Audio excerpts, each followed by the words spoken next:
Happy endings. I'm a sucker for a happy ending. Phrasing. I'm a sucker for love stories and Make it a short.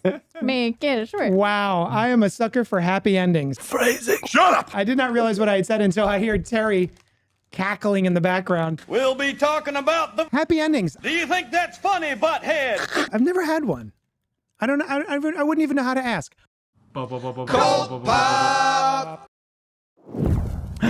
What's up to our sidekicks and henchfolk out there in the Geek Nation? And thank you for tuning into CultPOP Podcast Live, episode 145. If you're new here, this is a place where we talk about movies and comics and TV and what's in the box. What's in the box? And all the other things that scratch that nerdy itch. Tonight, we're broadcasting to you live from Young Junk HQ. Young Junk. A bomb-ass podcast studio in Philadelphia. Papa. PA. Papa. You were like Papa. Sorry. Stranger Things. I'm excited. Oh my God, it's my turn. We're your hosts for the evening. I'm Alice, and you may know me from your other podcast that you should be obsessed with. If you're not, it's called Inside the Morgue. Also here at Young Junk. And next to me is... JD of Johnny Destructo's Hero Complex, located at 4327 Main Street, Philadelphia, PA 19127. It's a rad-ass comic shop that caters to rad-ass folks just like you, so get on in there and buy my rad-ass stuff, because I want to keep my lights on and my family fed. He also has a lot of rad stuff, and your life would be better with it. That's true. With all that stuff in your life. Capitalism. We also want to introduce our men in the booth, producers Terry and Chris. Hey, what up? It's Terry and Chris hanging in the booth. Yep. So we have two questions for you. If anyone that's watching or listening wants to know more about Young Junk HQ, the space and services, where can they inquire? You want to head to youngjunk.com, but what would be better is if you subscribe to the Young Junk YouTube channel and leave us a nice reply there. Oh, Why don't you write like JD's Tasty Toes in a comment on one of the videos, any of the videos, and I will find you. Ew. That sounds like a threat. It does. I will find you. Also, number 2, Mario or Link? One more time. Mario or Link? Is the next question. The eternal question. I know. The answer is Mario because we don't exist without the man himself who is right here. Oh, is he over there? Got a little bobble? Yeah, bobbling? Mario begets Link. I think Mario is a mascot and an icon, whereas Link is an adventurer and a hero. So Link is more Luke Skywalker and Mario is Mickey Mouse. Ooh. Fair.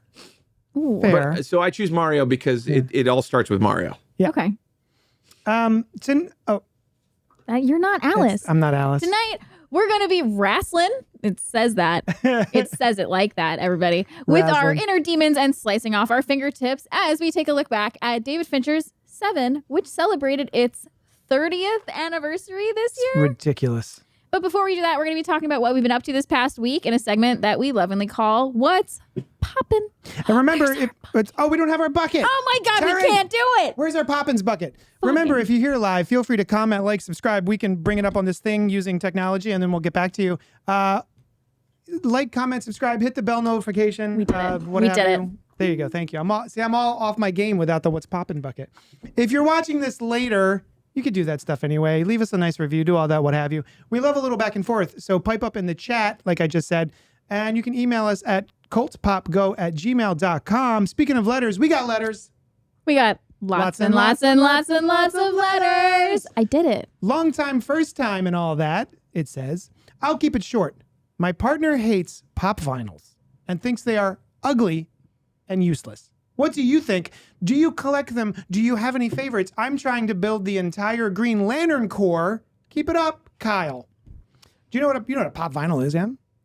Like the Funko Pop thing? Funko Pops. Oh, I have a fuck ton of them. Oh, sorry. You have a fuck ton of them. What's your favorite one? Oof. Well, the most recent one I bought was at JD's Hero Complex. Located at 4327 Main Street, Philadelphia, PA 19127. Yeah, that place. Yeah. I got the Beetlejuice one. Oh, Beetlejuice. I think it rotates which one's my favorite one. I actually had to tell my mom to stop buying me them because most of my Funko Pops I have not purchased for myself. Mm-hmm. I bought like one, and my mother, God bless her, she's that person who's like, Alice likes this thing. So she tells everybody, and to like, okay, Alice loves this thing. So for her birthday and for Christmas, everybody get her this thing that she loves. And so I have a huge collection of Funko Pops now. My favorite is the one that I bought myself and showed her for the first time. It's Ferris Bueller, but specifically Dancing Ferris. Oh, sure. Because when I was a kid, was he wearing like the vest? the vest, Oh, the yeah. like cheetah vest thing, and his Oh, what a good vest. He has the mic and everything. Yeah. Shake it up, baby, now. Shake it That up, baby. twist and shout. That was my favorite scene as a kid. I would do the dance, and it's like in my family that like, oh my god, this is Alice's song. Whenever Twist and Shout comes on. I So just that's picture like little Alice doing the Ferris Bueller dance with your the man, your Superman. Just yep. Yep. It's me in a nutshell. Adorable. So that's probably my favorite. Okay, great. Yeah. I thought that they were dumb. I thought they were ugly and stupid, much like your partner. And then they did a RoboCop. And I was like, well, that's how they get you. God They damn have it. one specifically for your Yeah. taste, and you're like, well, now they're cool. So specific. The weeds that the Funko Pops have gone down is kind of crazy. Are there ones for Twilight? There's gotta Probably. be, right? Probably. There's gotta I don't be. have them, but I should. I'm kind of embarrassed that you Everybody, don't. send me Funko Pops for Christmas. Yeah, she can't like anything in a chill way. Clearly. Yeah. So send them. And then they also did a Judge Dredd Funko Pop. So I have that one as well. And I had them up on my dashboard. I used like Velcro on their feet, and then I would just put them up on my dashboard. Adorable. Yeah. I love this. I've got a couple of them now, but that's the first one I ever bought was RoboCop. Yeah. I had to do it.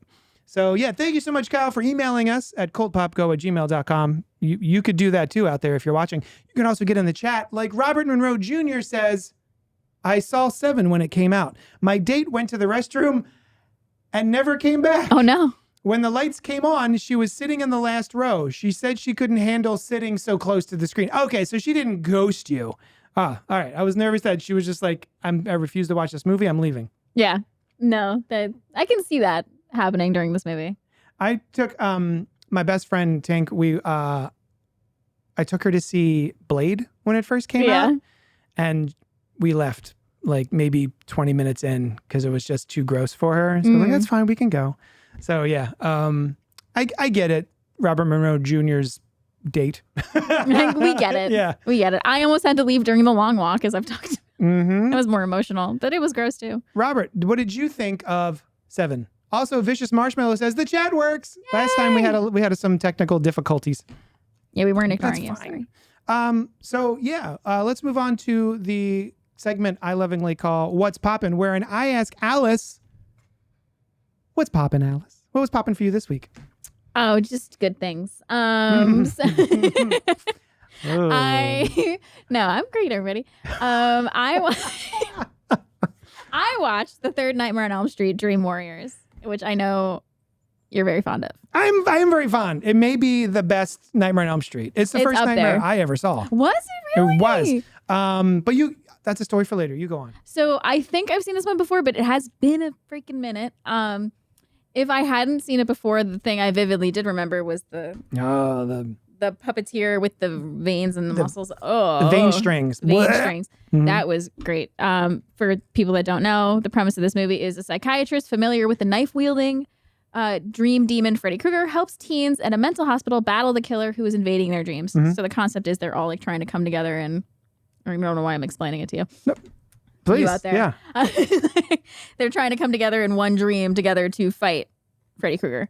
Mhm. And there's some really cool effects in this movie. Yes. That so will good. stay with me. It's so good. Uh-huh. So good. One of my all-time favorite examples, next to I would say John Carpenter's The Thing, as far as practical effects and stuff like that. I love it. And it's also the first movie where he starts to get silly, Yeah. where it's sort of like It's a little Tales silly from the guy. Crypt, where somebody has, every Tales from the Crypt ends with some sort of ironic comeuppance. Mm-hmm. So he'll use someone. The writers will give each character one thing that they love or am, and then Freddy will use that against them. Kind of, right? So this one kid built dolls, Yeah. like mannequins. Yeah. And That's so- why he. Yeah.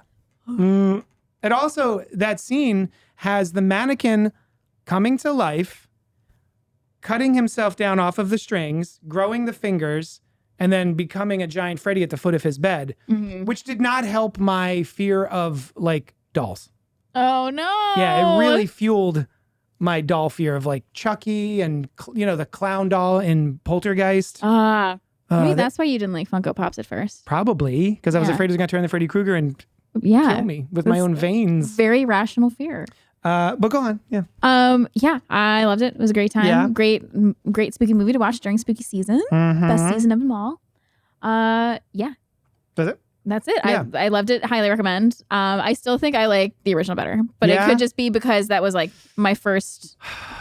I will never get over the Johnny Depp, the Glenn scene, and like all the work that went into that one shot that they had. They had to build a room to rotate so that they could pour the blood through, and then somebody got electrocuted because oh my god, that's my favorite practical effects bit. And then as you watch, right before they cut, you can see that the dudes who were in charge of holding the rotating room still upside down started to slip because of all the blood. You could see the blood start to pool in one way. Yeah. Because they're losing their grip. So they had to cut it there. Yeah. Because they were like, whoop.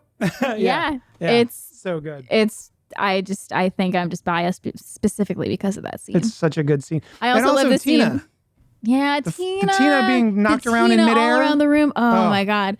And I just love the bit. Not Tina Belcher. Not Tina Belcher. We do love Tina Belcher, though. And there is a Bob's Burgers episode based on Nightmare on Elm Street. Oh, is it really? Yeah. Oh, nice. And it's very funny.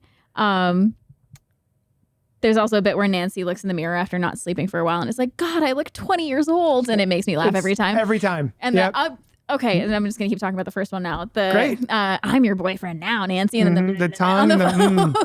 So gross. Awesome.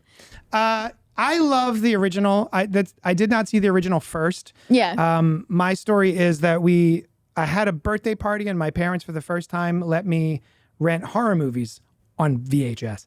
And I had a bunch of other kids from my class in, and we had a big horror movie sleepover party. And we watched Nightmare on Elm Street 3. And before that, we watched, I want to say it was Friday the 13th, maybe 5 and 6. And there is a scene in Friday the 13th 6, I believe, if I'm thinking of the right one, where he goes into the kids. It's the only one of all the Friday movies that take place at sleepover camp that actually have children at a sleepover camp. And Jason goes into one of the bunks where there's a bunch of actual children sleeping and doesn't hurt them. He just lets them go and then kills the teenagers. And so for some reason, or the counselors, for some reason, we took that as Jason wouldn't hurt us. We're kids. Yeah. But Freddy will kill us in our dreams. So he's the scary one. Yeah. Like Jay would hang out with us. So Jay? Yeah, Jay. He lets us call him Jay. And then we followed it up with the Nightmare on Elm Street 3. And it was the scariest fucking thing I'd ever seen in my life. And I remember waking up in the middle of the night and all of us were sleeping kind of in a cuddle puddle on the couch because none of us wanted to sleep by ourselves. It's adorable. Yeah. I can remember waking up and everyone's asleep around me, but we're all kind of like in a heap. Yeah. And that movie haunted me for years. That was so spooky. And then I, of course, went back and watched the first one and I was like, oh, this one's awesome too. Yeah. Pink in the chat says, Seven is the only movie I walked out on. I just can't with these extreme, savagely nihilistic horror movies. I hated Human Centipede for the same reasons. I still have never seen Human Centipede. Oh, dude. Oof. I got gifted Human Centipede 2. Oh, I've still never seen it. I was just going to say second one's worse. Yeah? And like, oh my God, vomit. It's not an issue with gore. It's just the bleakness. Oh, I mean, I get it. Yeah. I get it. Yeah. That's kind of how I felt after the long walk. Did you have another Poppins? I did have another Poppins. I couldn't decide which one I wanted to talk about, so I'm going to talk about both. I finally got around to listening. I know I'm late to the party. Haley Williams' latest album, Ego Death at a Bachelorette Party. And I was telling JD before, I am a huge Paramore fan. I love Haley Williams. Same. My sister's friend, my sister Barbara, one of her best friends, Sarah, recently told me, she's like, oh my God, growing up, I always thought you gave Haley Williams vibes. And like, I could have kissed her on the face. Right on the mouth. Yeah. Yeah. So I knew this album was very emotional. It was going to hit me in all my feels. And I've been going through some stuff and I wasn't ready to feel all my feelings yet. So I was like, I can't listen to this yet. I can't listen to this yet. So I finally, this weekend, I was like, I need to feel my feelings. What so can I listen to? you waited for the apex of your sadness? Yeah. To be like, okay, now. Okay. Ready to pull the pin. Now. Yeah. And it's so cathartic. So many great songs. Parachute's one of the more popular ones that I see everybody listening to. And that's like, I heard a clip of that on TikTok and I was like, ooh, I can't listen to this album just yet. Yeah. But True Believer is one of my favorites on repeat. Kill Me is one of the, oh my God, they're all so good. Yeah. They're all so good. And what I like about this album is that, and I found it disorienting at first, is that each song feels like from a different album. Yeah. They don't know, it doesn't feel like a cohesive whole. Yeah. Some of it sounds like 90s music even. Mertazapine. For sure. Yeah. Yeah, it that sounds was like the a first 90s one I jam. heard and I was like, this one's fun. Yeah, yeah. And then the rest of it, I'm like, this is sad. I mean, Yeah. Mertazapine's kind of sad. It just has like an upbeat vibe to it. But She has been doing that more and more over the years, even with Paramore, I think, with After Laughter. Yes. It's such an upbeat, poppy album. Yeah. But if you listen to the lyrics, it's just like, oh my God. hard times. Are you like, okay? Yeah. Yeah. I remember listening to that on a bunch of us were going Hard to Halloween Horror Nights at Six Flags. Yeah. And we're driving along listening to it. And someone was just like, oh my God. Has anybody checked on Haley? Is she okay? Jesus. Yeah. But, I love her so much. Yeah. And, So anyway, I've cried in my car to this a lot. nice. And it's been great. Yeah, it's good. It's a good album. Yeah. Which apparently wasn't supposed to be an album. It was just a bunch of singles Oh, yeah? that I think she put out. She's like, I don't really know how to make an album out of this. If people out there, the fans, make me a set list, like a playlist of how to do this. And then the very first time I heard about it, people on TikTok were talking about it, that Haley has a new album. And I was like, I can't believe I didn't know this. You had to go to her website Yeah. and then put in a code from buying one of, because she also owns like a hair color line. Good Die Young. Yeah. Good Die Young, but DYE. DYE. Yeah. You buy something from Good Die Young, you get a code, then you go onto her personal website and download the songs as individual tracks. Yeah. So yeah. And then finally she put it out as like a legit record. So Yeah. yeah, it's good stuff. It's very good. For me, my pop-ins this week was my family and I went on a vacation. We went to Hemlock Point Lodge, which sounds like it should be in a horror movie. It does. Right? Hemlock Point in Thompson, Pennsylvania. And That's me. Don't worry about it. let's see what happened. Oh, we got there and my friend Josh had a book. He was just reading a book. He was reading the new from the guy who wrote The Martian. Oh, shoot. Yeah. But he has a new book. And so he was just there reading paper. And I was like, oh, what a novel idea. Ah, And novel. I wish I wish I had brought a novel. So we had to go, and it was like 35, 40-minute drive from the cabin to get to like a CVS. And they just happened to have some paperbacks there. And I was like, I'm going to buy a book. And I bought Holly, which is one of Stephen King's more recent ones, which came out in, I think, 2023. And Holly is a character that I only know from the TV show based on his book, The Outsider. The Outsider. That's what it is. And it's played by the woman who plays Elphaba in... Cynthia Erivo. Yeah. Yeah. So we loved her character so much. My wife and I loved her character so much that I was like, oh, shit, there's a whole novel just about her. Wonderful. So I picked that up. And there's a dock, like a long dock that you can go out into the lake. The same lake that my son threw my iPhone in last year. Never It's still to be seen waiting again. there for him, like Jason. Like Jason, chained to the bottom of the Crystal Lake. And I carried a chair to the end of the dock, plopped it down, had a drink, and then just sat there and read as the sun was setting. And it was That sounds awesome. so nice. It was wonderful. I need that. I only read about 5 pages, That's maybe a full chapter. That was enough. I was like, okay, good. I feel like I've done something. yeah. But yeah, it was an awesome time. Kai was having it was a little bit too much for him at first, a little bit of overstimulation. But once we settled in, he had so much fun and was running around playing with the kids and stuff. And Yeah. And then Susha and I celebrated our 10-year wedding anniversary, which is awesome this past weekend. And it's my shop's 10-year shop anniversary. Oh my God. So yeah, pretty cool. Pretty freaking cool.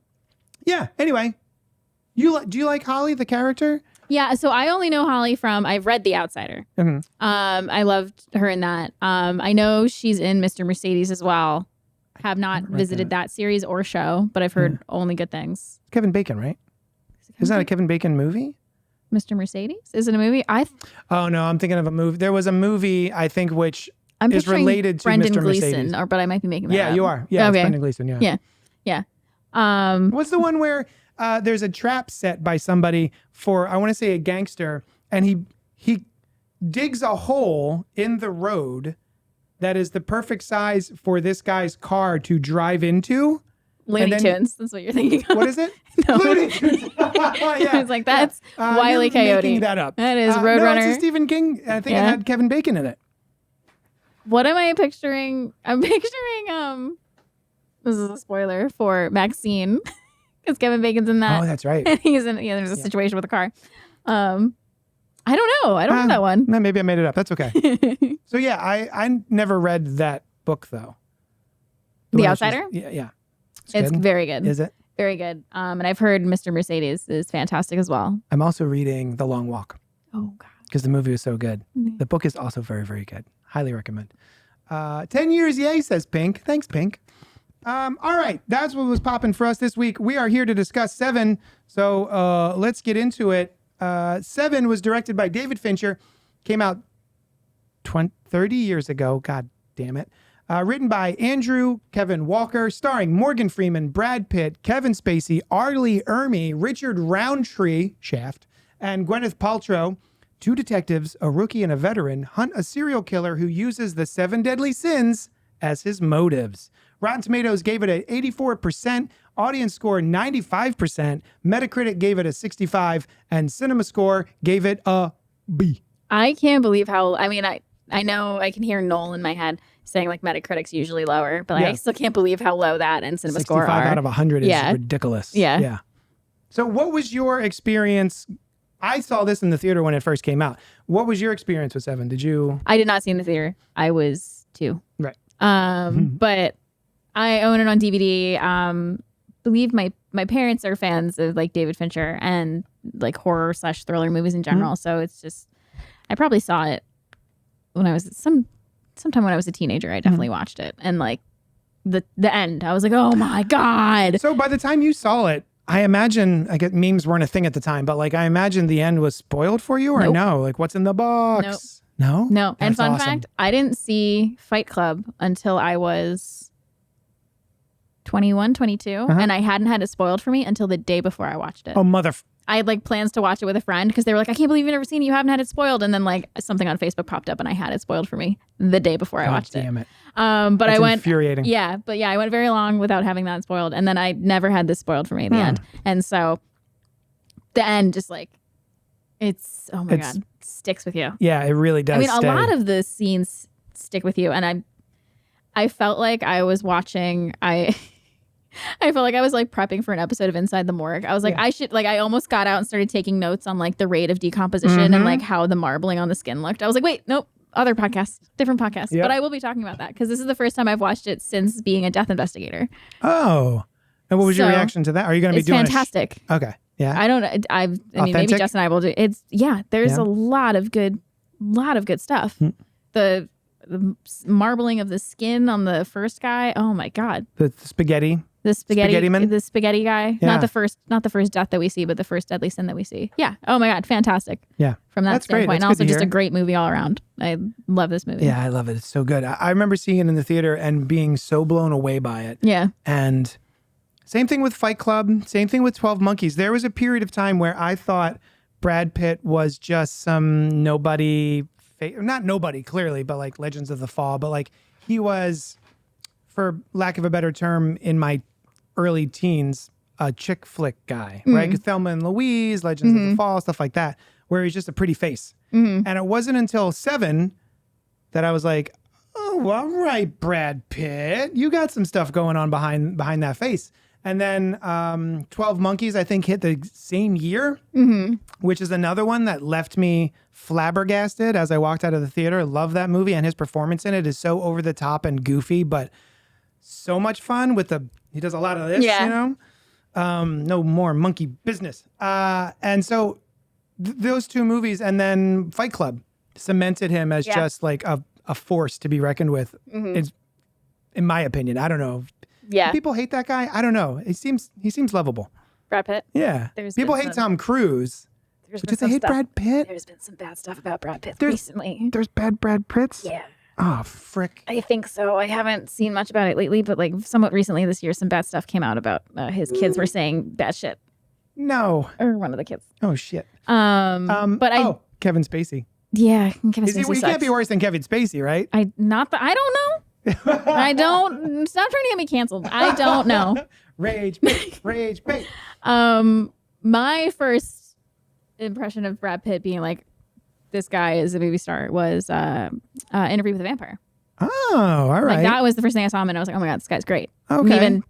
Even though Tom Cruise was like kind of overshadowed him in that. Scene stealer or the show stealer, I think. But right? I don't know. I love that movie. But I mean, I guess growing up, I always like Brad Pitt was always like a movie star. He wasn't like a chick flick guy. I think my comparison for me would be seeing Robert Pattinson going from the vampire in Twilight to like an actual, like people actually taking him seriously as an actor. I knew from the start, everybody, as I've stated on this podcast multiple times, I knew he was a star from the beginning. Of course. Since Harry Potter. Right? Yeah. Robert Monroe, I have the DVD, but I haven't seen it in years. I need to rewatch it, maybe this weekend. I say do it. Spoiler alert, cut to the chase.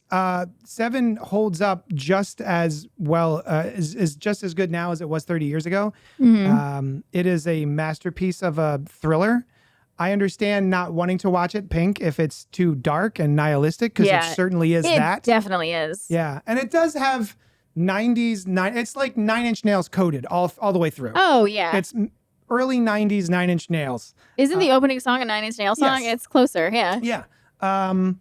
Yeah, man, it's such a great movie. I think all of the practical special effects are bonkers. The way the story unfolds is so good. The character work between Somerset and Mills, Somerset being Morgan Freeman and Mills being Brad Pitt, the way that they bounce off of each other, the way that Morgan Freeman starts as one sort of character and then evolves into a different sort of character by the end, and then towards the almost end, and then sort of reverts back again at the very, very end, is just really excellent to watch. Kevin Spacey, for being a giant piece of shit, is so goddamn good in this movie. It's infuriating. I hate it. Yeah, he's really good in this. Just that smarmy conversation in the back of the car, in the police car, is so good. And then Brad Pitt, also very good. I will say, not the most feminist movie. It is a dude. It's all dudes all the time. And then the one woman in the movie gets fridged. Pretty brutal. But other than that, I think it's an awesome movie. I love it. So yeah, Robert Monroe Jr., check it out. Vicious Marshmallow says, no Brad Pitt. Oh no, Brad Pitt is wicked cool and mad sober now. I didn't know he was not sober before, but all right. We have an email from Noel who couldn't join us this evening. I will bring it up and then I'll read it. And then you'll be like, oh yeah, he just did that. He didn't lie to me. Here we go. Noel says, 1995. I don't think it's hyperbole to say that Seven is one of the most influential movies of the last 30 years, aesthetically and narratively.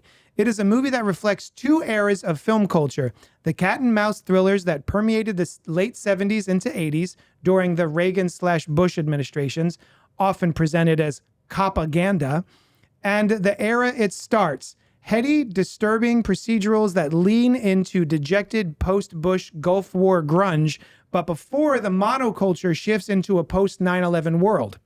Seven posits a world that there are no pure heroes or clean endings, simply those of us that survive and how best we can mitigate damage. This, along with its technical perfection and rock-solid performances, is why I think it still feels prescient 30 years later. This past March, Sam and I had the opportunity to see the 4K restoration in IMAX, and we were both riveted. I have seen this movie at least a dozen times, and I found myself finding even more layers tucked into the shadows that Fincher refuses to light. From the quiet metronome opening to the backwards credits, soundtracked to David Bowie's I'm Afraid of Americans, this movie is almost mathematically designed to evoke maximum dread in every pore. Yep. I don't think this movie could be made today. Not for any reason related to content, but because of how it so neatly fits into a time and place. Pre-broadband internet and smartphones, post-blind hero worship of authority. It's a movie that can only happen once and then get mimicked for a couple of decades before the next era arrives. The only thing that bums me out is that I'm not sure that the next era has started yet, and a dark tale like this still feels relevant. What's even more impressive is that David Fincher went on to make Fight Club before the turn of the century and planted his flag in this aesthetic and these themes of masculinity for a generation, for better or for worse. If you've never seen it, leave now and watch it at maximum volume in the dark. If you haven't seen it in years, do that anyway. Yeah, man. Well, first of all, awesome email. No, holy shit. Miss you. Pink says it's mastercraft. It's just perfectly portraying stuff that actively stresses me out in real life. It's too real for me. Yeah, I can feel like there's some movies I don't like. I know they're great movies, and I just won't revisit or watch them because it hits me too close to home. And I'm like, no, it's not because I don't like it or I don't appreciate the craft and all the work that went into this. It's just not for me right now. Texas Chainsaw Massacre is one that I can't go back to. Thanks, nerds and M&Ms. Thanks. I'm a dude who likes. I mean, it's immediately start eating candy. I'm a dude who likes nerds and happy endings. I'm a sucker for a happy ending. I'm a sucker for love stories and.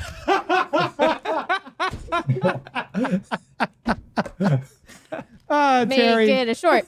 Make it a short. Wow, I am a sucker for happy endings. I did not realize what I had said until I heard Terry cackling in the background. I've never had one. I don't know. I wouldn't even know how to ask. But there are certain movies that stick out to me because of the endings. This one, The Mist, Dancer in the Dark. Oh God, what's the one? Another Darren Aronofsky. Requiem for a Dream. There's like top 5 just dreadful bleakest endings of all time, and I love them for that. But also because the movies themselves are masterfully crafted. They're so well put together, and this is one of those. They're so well done. There's nothing wasted in this movie. I think everything is there for a reason. Everything fits. Everything is effective and affecting. I don't think there's a frame of this movie that isn't like gross or unnerving. Oh, that's not true. There's the nice little dinner party. The nice little dinner hangout. I love that. The rest of it's disgusting. But yeah, I love this movie so much. I can't recommend it highly enough. Something I've talked about on Inside the Morgue before is becoming desensitized to certain things, but then also hypersensitive to certain things because of my job. Yeah. And one of the things that I found interesting after working my job, becoming hypersensitive to, is seeing like gross things on screen and being like, I can smell that room. Oh my God. So like the gluttony room, I'm like, they walk in and they're like, oh my God. Like, I'm like, I know what like the smells are and what the sounds are. And I was like, oh my God, I can smell this. Like, I know what this room smells like. And it's just like, yeah. I don't like that. That sounds horrible. That's my job.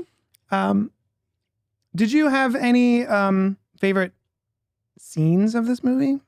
Let's start with the kills. You know what? Back up. Is this a horror movie? Ooh. I'm reluctant to call it a horror movie. I just call it a thriller. Do you call Silence of the Lambs a horror movie? Call it a thriller. Okay. It's in the horror genre, I think, in the as far as the world is concerned. That's like a trivia fact. People will be like, what's the one horror movie that like won an Academy Award? And it's Silence of the Lambs. And then there's the debate, is it actually a horror movie? Yeah. And I feel the same about this. I would consider it, I don't know, thriller and horror I consider. I mean, like, it's Sisters? like a subgenre. But yeah. I mean, I was horrified. Yeah, there are horrifying things in it for sure. Yeah. Not like, As someone who loves makeup effects Mm-hmm. and doing your own, Mm-hmm. is there anything stick out to you in this movie of like, oh, that's a good one. That's a good effect. The first one that immediately caught my attention was the first one, Gluttony. Mm-hmm. You can see he's already starting to get skin marbling on his shoulder, which is a detail that I love when people put in their shows and movies and stuff. What does that mean? So Marbling. it will literally look like your veins start to turn like reddish, brownish, and eventually like black. And it's one of the first earliest stages of decomposition, your body decomposing, because the bacteria is spreading through your veins and your arteries and your just all the vessels. And it literally looks like your skin is turning into like a marble pattern. Mm-hmm. And it's really interesting to see. But he had that like along his arms and in like all the right spots that you'd see it. Oh. Which is why like he's given the cop shit for not checking if there was a pulse. And he's like, listen, I know this guy's dead. And I'm like, yeah, you would have seen the skin marbling. Like you still should check. But yeah. That was a good one? That was really good. The sloth one. Sloth is my favorite. Sloth is pretty good. I can't tell if that's a person or an animatronic. I don't know because either. he's so gaunt. Mm-hmm. I have to look that up. But yeah, I love that. And the jump scare of it is very effective too. Mm-hmm. I even love, as far as set design is concerned, I really love how they utilize that in this movie in that scene specifically, all the car fresheners, the trees, the little tree air fresheners. I was another room where I was like, I can all the smell smells would be overwhelming in this room, especially because he had jars of his excrement. He like, oh, did he? He's like, I got urine sample. Oh, that's right. Yeah. And that's of my job, which I do love. There's a lot of smells that I don't love. A lot of smells. There are a lot of smells. My least favorite smell is just stale urine. That's been like, Really? oh, That's what's so I guess like it kind of burns, right? Burns the it nostrils. gets like, the yeah. ammonia. And I'm just like, oh, it's just Yeah. like, I hate it. Yeah. So when he like holds up a jar and it looks like there's pee in it, I'm like, no. Yeah. I like when he puts his face over the bucket and Yes. it's just vomit. Yeah. And he's like, "Bah." Yeah. Yeah. Nope. Yeah. Nope. Pink Apocalypse says, Silence of the Lambs is a thriller. 7 is horror. I will not be taking justified demands to explain myself at this time. All right. Hey, I appreciate Pink, if you could just explain yourself at this time, I'd appreciate it. Justifiably. Yeah. Please. Robert Monroe says, I was a father with young kids when I saw The Mist, and that ending gave me nightmares for a week. Oh, I bet. Oh, I did not have kids when I saw it, and it still stuck with me. I don't have kids and I haven't seen it. I haven't seen all the way through to the end Wow. because I know. 'Cause and you I'm know like, how bad it is? yeah. And I'm just like, Oh, shit. Or maybe I think I've seen it once and Uh-huh. I'm like, I forgot. That's good. I Oh. like knew going in and I like covered my eyes. I was like, oh. I'm trying to think what my favorite one was. Yeah, I think it was the sloth. Sloth was awesome. So what were the? I do love the pride one. Cut off her nose to spite her face. Well, I started to wonder how much of this movie was used for Saw. Like how much of this movie influenced the guy who wrote and directed Saw, because there's a lot of that in here, I think, as far as aesthetic, and then even things like the pride, where she has a choice to make. She's got pill You're bottles right. glued to her hand, or Very, she's got a very phone Saw. glued to her hand. She can either call for help But she'll and be live disfigured. that way, or So it definitely felt like Saw a little bit. Mm-hmm. So yeah, I was wondering about that. Mm-hmm. I imagine it's got to be pretty. I mean, like Noel said in his email, this has gone on to spawn a lot of vibes, right? Speaking of that, have you watched American Horror Story? I watched all of season 1. Have you watched any other seasons? No. Season 5 very much gives 7 vibes. Oh yeah, Mm-hmm. In my opinion, I tried the one that's like in the 80s. 1984. That one was fun. I think that couldn't was get the through last it. one I watched. It was like too silly. Mm. Yeah. Season 5 is Hotel. Okay. Mm-hmm. I think that's the first one with Lady Gaga. Oh. Mm-hmm. I didn't know she was in that show. Mhm. I lost track. You threw me off Sorry. with Lady Gaga. Sorry. But yeah, the character work in this, I think, is really well done. and watching the two of them bounce off of each other is really cool. Mm-hmm. I didn't realize. Let me back up. What do you think happens after the end of this movie? Oof. Do you think that Somerset stays a cop? Oh. Because he says, "Where will you be?" And he says, "I'll be around." It's such a non-answer, but I take it as I'll be around here. Like I'll stay I'm here. sticking around. His whole thing was trying to Not be. leave. Yeah. I think just because of the vibes and the nihilistic vibes of this movie, like he ends up staying. Yeah, I think so too. Yeah. I also think he was trying to prepare Mills To take over. for and him. he's like, well, That's not gonna happen. mm-mm. So yeah, I think he has no choice but to stick around, which is it's another tragedy of the movie, which has several, I think. And what happens to Somerset and the fact that he feels like he can't leave, in my opinion, is a big tragedy. There is a scene when we first see Somerset and he's getting ready in the morning.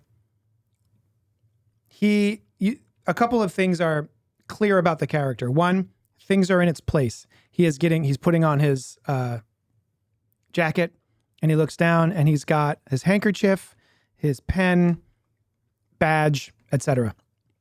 On his handkerchief is a slice of wallpaper, which comes from a deleted scene that originally the movie was going to open with Somerset at this house in the country where he's planning on retiring. And he takes his switch. Oh, that's what else is laid out. His switchblade. He takes the switchblade out and cuts out a little piece of the wallpaper from that house, keeps it in his back pocket. And so when he eventually pulls his gun, it's shown that the little Paper piece of flies away. wallpaper flitters away. So good, right? Awful. Heartbreaking. In the best way. Yeah. And there were also several alternate endings for this movie, which I don't know. I forget if they showed I any had of no them. idea about this until you told me. Yeah? Like moments before we went on the air. One of the... Okay, so we all know the end where Mills becomes Wrath, kills John Doe, and then... Who was Envy? Do you think he's gone? Do you think that Mills is... Because the look in Brad Pitt's face is just nothing. Do you think that he's gone after this movie? Like he's not the same person, or do you think he's not a cop anymore? I think mentally just Checked unwell out? for the rest of his life. Oh, fuck yeah. Just in a room, maybe. Like a padded cell. Like he just has nothing going on. Almost to the point of it looks like he's going to be drooling soon. But Brad Pitt does have notoriously wet lips. He's very moist. Anyway, in the original ending, which Brad Pitt signed on with the clause that they keep that ending, which I thought was very cool.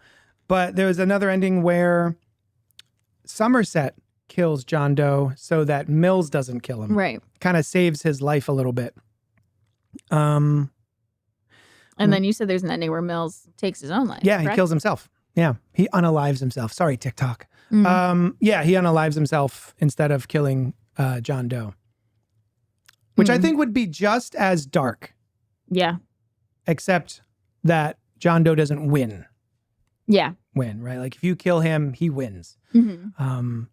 So you get maybe that little ray of something, like he didn't win, and he's still alive to like be in jail for the rest of his life. Right. But yeah, the ending to this one I think is perfectly nihilistic. Perfectly dreadful. Yeah, dreadful. Yep. It's dreadful.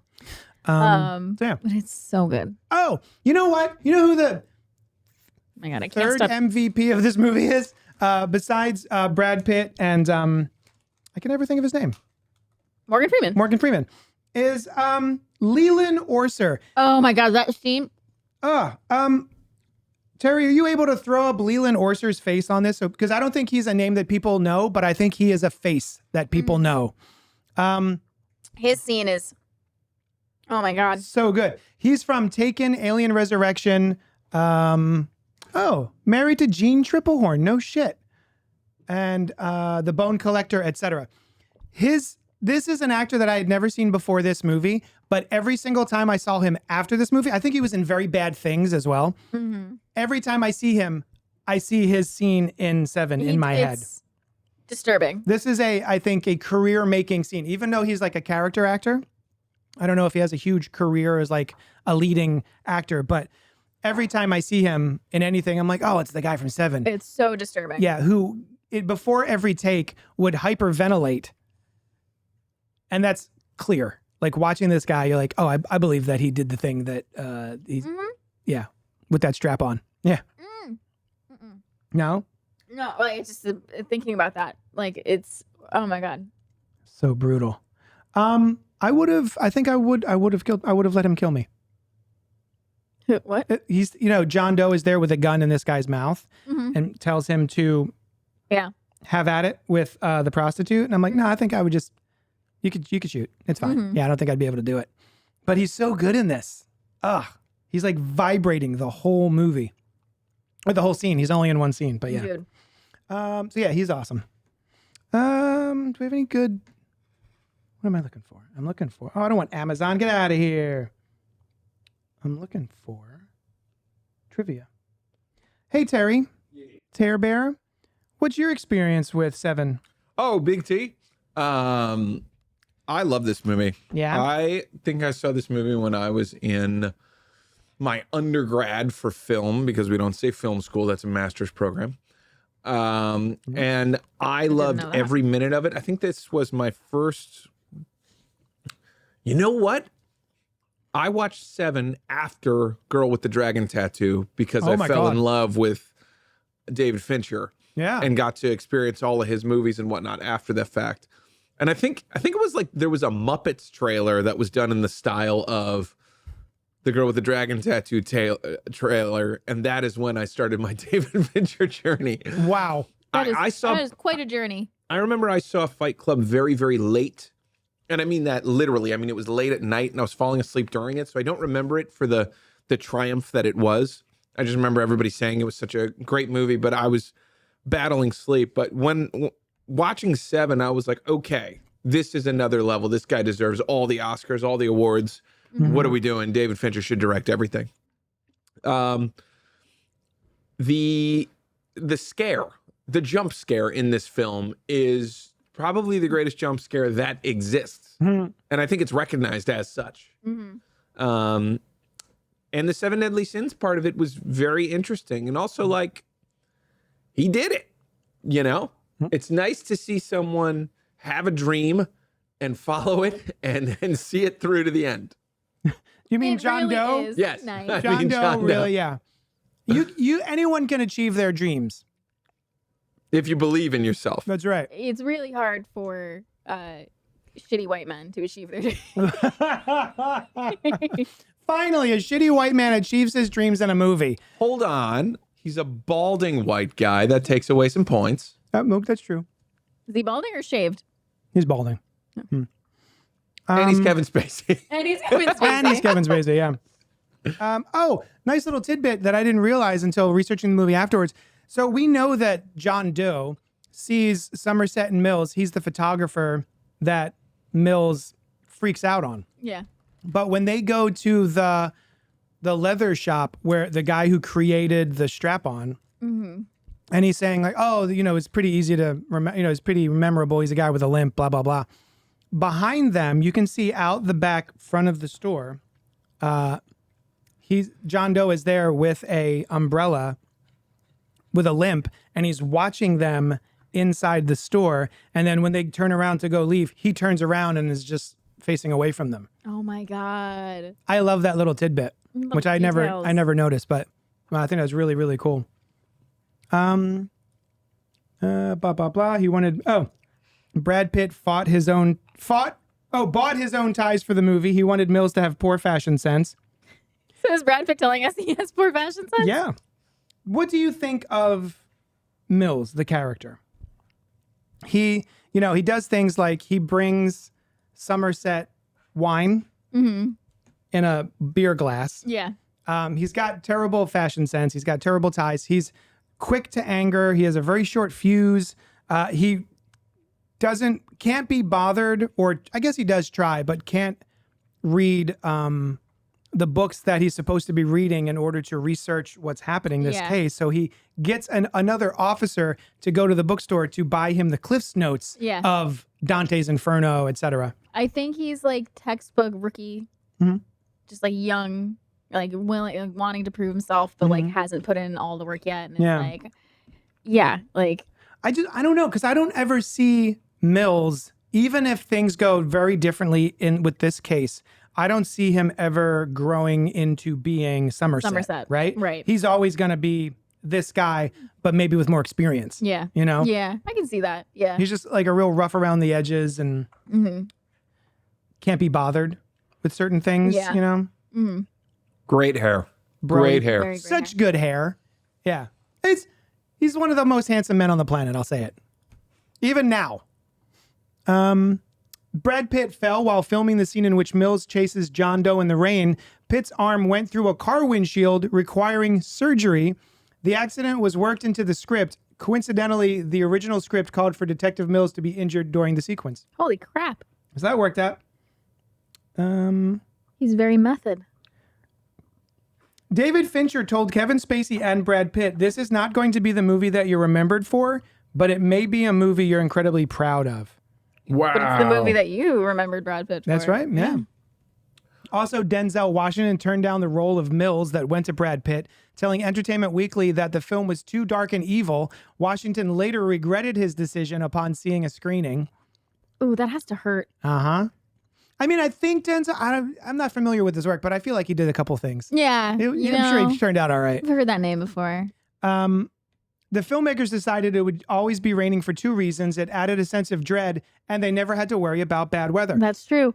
Can I read one? Please. The makeup for the sloth victim took 14 hours. Holy shit. So that was a person. Yeah, just sitting in spaghetti. 14 hours. No, sloth. Sloth. Not gluttony. I'm sorry, I was thinking of the first one with the marbling. No, sloth. That was a dude. That was a dude. Oh my gosh. 14 hours in a makeup chair. Interesting. That is such played by attention. Michael Reed McKay. He weighed 96 pounds. Fincher gave him the part and jokingly told him to lose some more weight. Much to his surprise, McKay had lost another 6 pounds when filming started. Oh, God. Oh, my God. Ugh. And that's the greatest jump scare of all time. Yeah. Yeah. Oh, that's what I wanted to mention. So I meant to bring it, but I couldn't find it. I have the DVD box set when they used to put really like a lot of care into crafting their DVD look. And so the DVD, you pull it out and it opens up and it is one of John Doe's composition notebooks, which is really, really cool.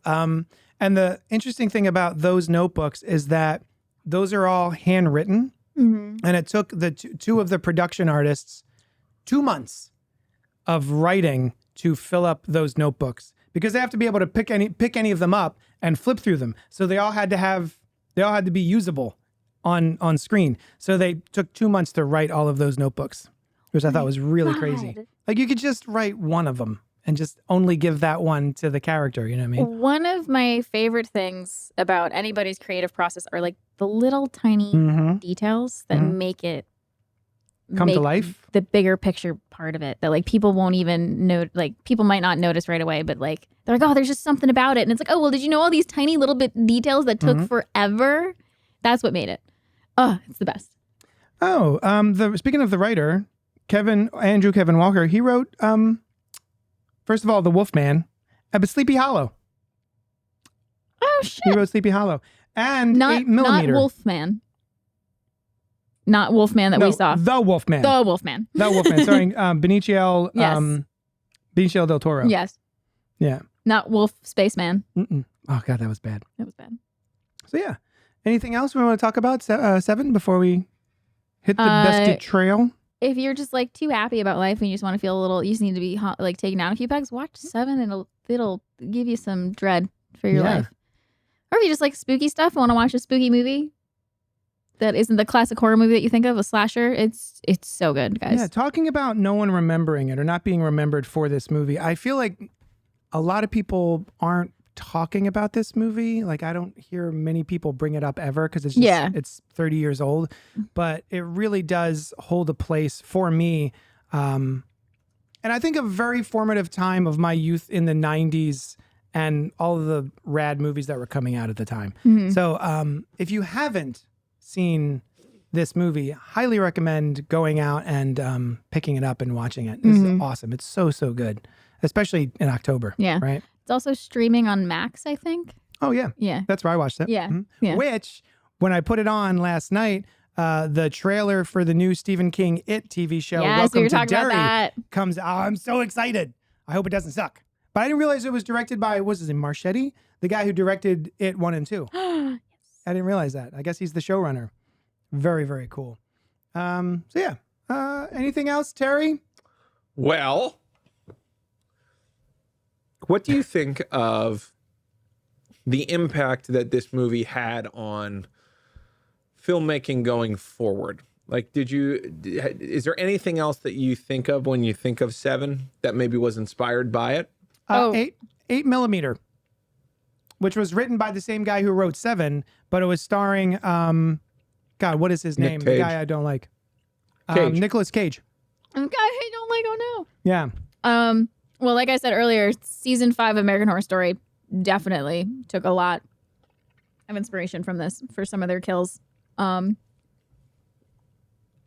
Including the disturbing scene we were talking about with the guy freaking out about killing the sex worker. There is a very similar. Oh, is there? In trigger warning for the first episode of American Horror Story season 5 Hotel.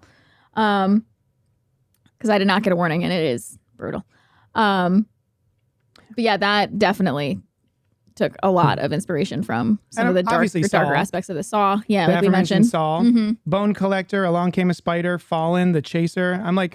I Googled movies that took their inspiration from Seven. Zodiac, but again, that's Fincher again, isn't it? Yeah. Prisoners, Nightcrawler, Silence of the Lambs. Similar atmosphere and themes. But yeah, I feel like maybe this didn't have as big an effect as The Matrix. But that was everywhere. Same thing with Scream. Everybody was copying Scream. I think just, the 90s aesthetic is so thick in this that I don't know if it's this or if this... I don't know if this movie is like this because of the 90s or the 90s was like the 90s because of this. Do you know what I mean? Like, I don't know which came first. That's a good point. Very much of that flavor.